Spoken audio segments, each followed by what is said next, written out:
మన పాపములు కడిగింది ఏ రక్తం అండి? పరిశుద్ధుల రక్తము, నిత్య పరిశుద్ధుల రక్తము.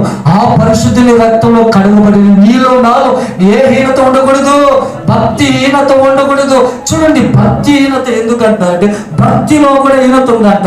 మనం చేసే భక్తిలో నీతి ఉండాలి, మనం చేసే ప్రార్థనలో నీతి ఉండాలి. ఆ ప్రార్థనకే దేవుడు జవాబిస్తానంటున్నాడు. మనం చేసే ప్రార్థనలో ఏముండకూడదు అంటాడమ్మా? హీనత.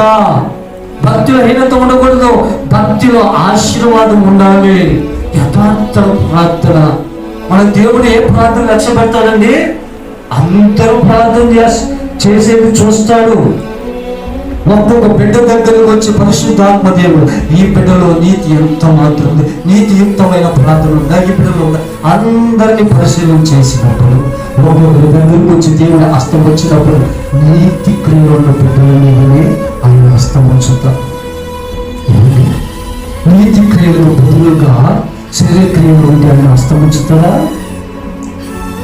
భక్తిహీనత ప్రభుకి ఎలా కనపడుతుంది? హేయకరంగా కనపడుతుంది, అపహాస్యంగా కనపడుతుంది.